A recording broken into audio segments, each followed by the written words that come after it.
Oke teman-teman, kita lanjut ke peralatan berikutnya, yaitu penggaris. Nah, di sini ada beberapa penggaris ya, ada yang berbentuk persegi panjang, ada yang berbentuk persegi, seperti ini. Ada juga yang bentuknya aneh-aneh ya, nah seperti ini. Ini untuk membuat patchwork nanas, pineapple. Nah, ini juga ada penggaris yang kita bisa langsung memotong banyak kain dalam ukuran tertentu. Nah, untuk teman-teman disarankan minimal mempunyai penggaris ukuran 6,5 kali 12 inch. Nah, seperti ini. Ini ideal ya untuk pemula. Dan usahakan teman-teman juga punya satu penggaris lagi. Nah, terserah mau yang panjang ya seperti ini atau yang seperti ini boleh ya. Jadi usahakan teman-teman punya penggaris satuan inch seperti ini ya, minimal yang ukurannya 12 inch kali 6,5. Nah, lebih bagus lagi kalau teman-teman punya yang panjang ya. Jadi kita bisa memotong kain ukuran panjang. Nah, ini panjangnya 18 inch ya, seperti ini. Nah, yang ini panjangnya 16 tapi lebih lebar ya. Tapi usahakan teman-teman punya yang minimal ini. Oke. Nah, jika teman-teman belum punya yang inch tapi punya yang sentimeter, nggak apa-apa, bisa dipakai dulu. Nanti caranya teman-teman gunakan meteran ya. Di belakang meteran ini ada inch ya teman-teman ya. Nanti sebagai alternatif, jika teman-teman belum punya yang inch, teman-teman bisa gunakan meteran. Dan nah sekalian saja ya, alat yang harus teman-teman punya yaitu friction pen atau pena friction yang mudah dihapus tintanya setelah disetrika. Oke, sekarang kita akan contohkan ya. Misalkan teman-teman ingin membuat ukuran 2 inch. Nah, berhubung teman-teman belum punya penggaris inch nih gitu ya. Teman-teman bisa pakai meteran ya sebagai alat ukur. Nah, di sini contohnya karena saya sudah tergigit ya oleh kucing saya. Bisa teman-teman mulai dari 10 atau dari 0 ya kalau teman-teman meterannya masih bagus. Nah, misalnya kita akan memotong 2 inch. Nah, teman-teman bisa dari 0 ke 2 atau 10 ke 12 boleh. Diberi tanda ya teman-teman ya. Nah, tapi pastikan sebelah kirinya sudah lurus ya, dipotong lurus. Nah, kemudian kita beri tanda lagi. Jadi jangan sampai teman-teman tidak punya penggaris, terus jadi nggak semangat gitu ya. Harus kita putar otak ya. Nah, kemudian kita potong menggunakan penggaris yang teman-teman punya ya. Nah, di garis yang tadi sudah kita buat, kita potong. Jangan lupa teman-teman cek di sini harus siku-siku ya.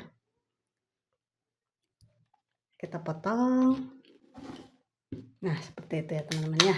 Nah, jadi selagi teman-teman belum punya penggaris inch seperti ini, teman-teman boleh gunakan penggaris apa aja yang teman-teman punya. Kemudian pakai meteran ya untuk mengukur inch. Kemudian jangan lupa ditandai dengan pena friction. Oke. Tapi kalau teman-teman punya penggaris inch akan lebih mudah. Jadi seperti ini contohnya. Misalkan kita mau motong 2 inch ya. Langsung saja kita letakkan penggarisnya. 1, 2. Kita potong. Nah, seperti itu. Lebih mudah ya teman-teman ya. Insya Allah teman-teman punya penggaris inch. Nanti punya yang banyak ya. Mudah-mudahan ya. Amin. Oh ya, saya ulang ya. Untuk friction pen, cara mengeluarkan penanya ya, isi penanya seperti ini. Ya, jadi tinggal didorong aja ke bawah ke atas. Kenapa saya jelaskan seperti ini? Karena masih banyak teman-teman yang belum tahu cara pakainya. Ada yang dipencet ujungnya, ada yang malah dibongkar ya. Jadi seperti ini caranya teman-teman ya. Ini hanya penghapus ya, dan ini kita tidak perlukan karena kita bisa menghilangkan tintanya dengan disetrika. Oke, yang perlu kita siapkan berikutnya adalah sepatu seperempat seperti ini. ya.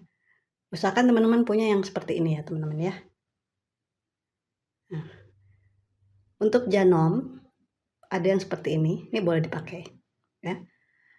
Nanti teman-teman jahitnya pertama-tama pastikan jarumnya berada di tengah lubang ya, jangan sampai ke kanan atau ke kiri ya, jadi di tengah.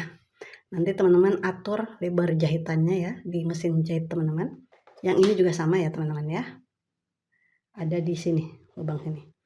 Nah kemudian cara menjahitnya, teman-teman letakkan tepi kainnya di tepi sepatu yang ini ya, bukan yang ini. Sekali lagi, yang ini teman-teman ya, bukan yang ini. Jadi nanti teman-teman jahitnya seperti ini ya, bukan yang di sebelah kanan atas, karena nanti kampuhnya jadi lebih lebar dari 1/4 inch. Jadi teman-teman letakkan seperti ini ya, jadi letakkan tepi kainnya di bawah sepatu seperti ini. Oke, untuk awal mungkin agak lari-lari ya, tapi nanti lama-lama teman-teman akan terbiasa. Oke, paham ya? Nah, untuk teman-teman yang memakai mesin hitam, gunakan rumah sepatu terlebih dahulu ya. Jadi nanti teman-teman masukkan murnya ya ke tiang sepatu. Jadi nanti ada tiang sepatu ya, nanti teman-teman pasang di sini ada murnya. Kemudian tinggal ditekan belakangnya saja. Ya, tengah belakangnya, kemudian bisa masuk ke garis ini ya, atau batang ini. Seperti itu. Ya, jadi saya ulangi. Nanti cara memasukkannya tinggal dipencet aja yang belakang. Ya. Karena banyak juga teman-teman yang masih bertanya gimana caranya. Nah, jadi nanti teman-teman masukkan seperti ini. Ya, belakangnya ditekan ya. Oke, berikutnya adalah barbel. Nah, jadi teman-teman, barbel ini sangat berguna ya. Ini 1 kilo aja teman-teman ya. Dan gunakan yang segi 6. Gunanya untuk menahan penggaris supaya tidak bergeser saat kita memotong kain. Ya. Jadi akan sangat membantu saat kita memotong kain. Nah, yang berikutnya adalah jarum pentul. Nah, ini penting sekali ya teman-teman ya. Digunakan untuk mementul atau menahan sementara supaya nanti saat dijahit tidak bergeser, tidak lari-lari ya. Nah, seperti ini. Ujungnya supaya aman dimasukkan ke dalam atau dibawa ke belakang. Nah, siapkan juga wadah magnet ya teman-teman ya, jadi tidak akan bercacaran kemana-mana. Yang berikutnya adalah roll press atau perata kampuh. Gunanya untuk meratakan kampuh ya. Jadi misalnya seperti ini, teman-teman bisa gunakan jari, tapi nanti lama-lama panas ya. Jadi baiknya kita gunakan roll press seperti ini. Jadi dibuka dulu kainnya, kemudian kita geser. Oke, boleh juga disetrika ya, silakan teman-teman. Tapi untuk praktisnya pakai ini, roll press. Nah, alat berikutnya yang sangat membantu yaitu penjepit kain. Nah, jadi gunanya nanti untuk memasang bisban. Nah, ini 3 lapisan cukup tebal ya. Kalau pakai pentul agak sulit, kita gunakan klip kain. Nah, ini nanti berguna ya untuk kita menjahit bisban.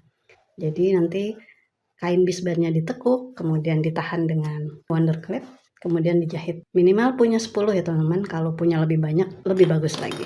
Dan terakhir peralatan lainnya ya seperti ini, gunting benang, pendedel, pinset, dan lain-lain.